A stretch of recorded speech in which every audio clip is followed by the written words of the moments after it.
Hi there, friends. 6 a.m. on this Wednesday morning. Thanks so much for being here with us on Up with KREM. I'm Channing Curtis. And I'm Tim Pham. I need an alliteration from you. Oh, man, a wonderful Wednesday A wonderful here. Wednesday.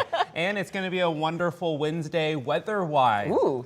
That was 4, Thomas. That was Count great. Just, I'm glad I can tack on warm and not wet. Yes. Okay, to today's okay, forecast. nice. I love this. And then we'll keep it right there because, yeah, a warm, wonderful Wednesday of weather is what we have for our forecast today. It's going to be great once we get that sunshine, which is still an hour and 15 minutes away here. So it's still dark, but not all that cold for this morning. We're at 45 degrees and it's mid-October. Our average low is 37, so we're 8 degrees above that temperature-wise. And there's your current temperature. There's a lot of 40s on the map, a sprinkling of some 30s, a sprinkling of some 50s as well. So going to be a pretty decent day today when we do get to that sunrise moment, and it's all sunshine for today, as we'll see high temperatures probably making a crack at 70 this afternoon. Brand new for you this morning, Kootenai County Commissioners unanimously approved the second phase of construction for the county's new Justice Center. Our news partners at the Coeur d'Alene Press report this phase will cost just over $8 million. The money will come from federal funds set aside for the Justice Center last year.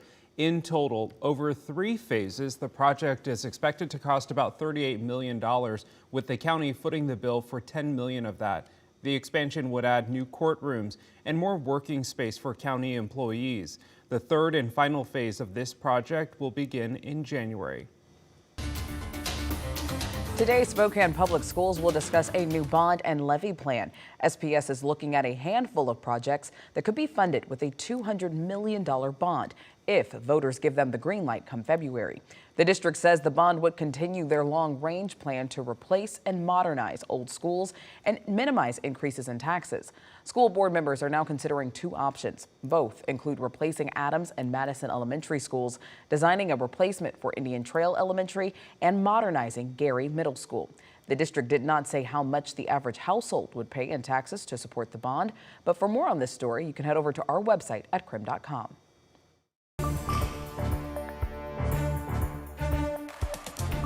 The United States stands with you in defense of that freedom, in pursuit of that justice, and in support of that peace.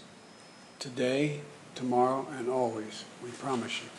That was the message President Biden gave to the Israeli people just a few hours ago. He arrived in Israel earlier this morning. He was greeted by Israel's prime minister and plans to talk to top military officials later today. But now the stakes are even higher for his visit after a massive explosion that killed hundreds of civilians at a Gaza hospital. CBS's Ian Lee has the latest from Tel Aviv.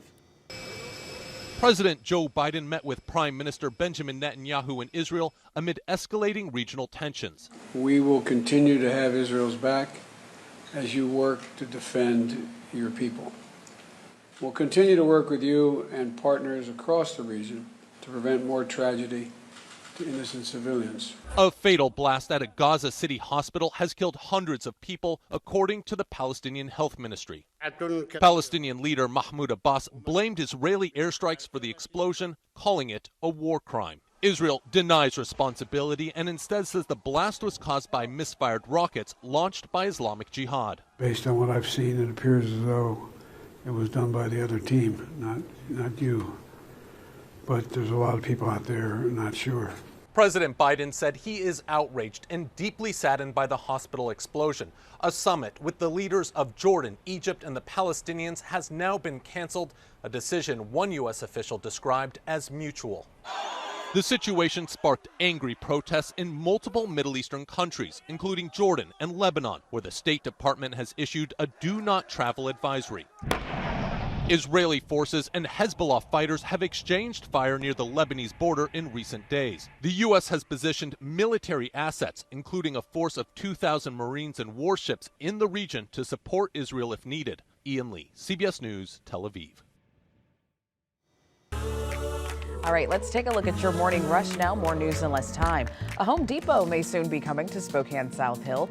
KREM 2 received a blueprint for the business that will replace the old Shopco that closed about 5 years ago. It's still unclear when and if the 100,000 square foot store would be built.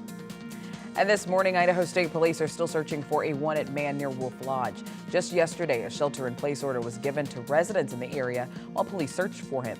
That shelter-in-place order has been lifted, but police say they were chasing the man when he and another person got out of the car and ran from police near the lodge. Police have not released the man's name nor what crime he's wanted for.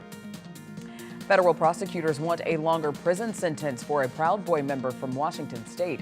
Ethan Nordine was convicted for his involvement in the January 6th insurrection. The DOJ recommended Nordine be sentenced to 27 years in prison, but a judge decided he would get 18 years instead. The defense team says that it will review the appeals. And some Washington taxpayers may soon be able to use a new free tax filing program from the IRS. Direct File is designed as an alternative to private tax preparation companies like H&R Block and TurboTax. Taxpayers in 13 states, including Washington, will take part in a pilot program next year. The pilot will help the agency determine whether it's feasible to offer a government-run tax filing system to more taxpayers in the future. And that's a look at your Morning Rush.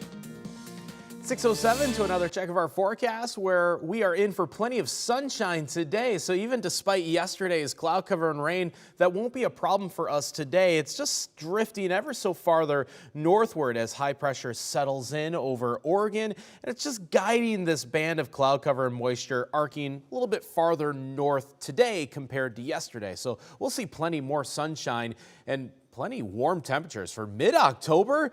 Maybe didn't expect to get temperatures in the 70s a month ago, but here we are for today, and really the rest of the week is going to look like that. Through this Saturday, we'll see highs pushing the 70-degree mark. It'll start to cool off starting Sunday, and that'll be when our next chance of rain will lie.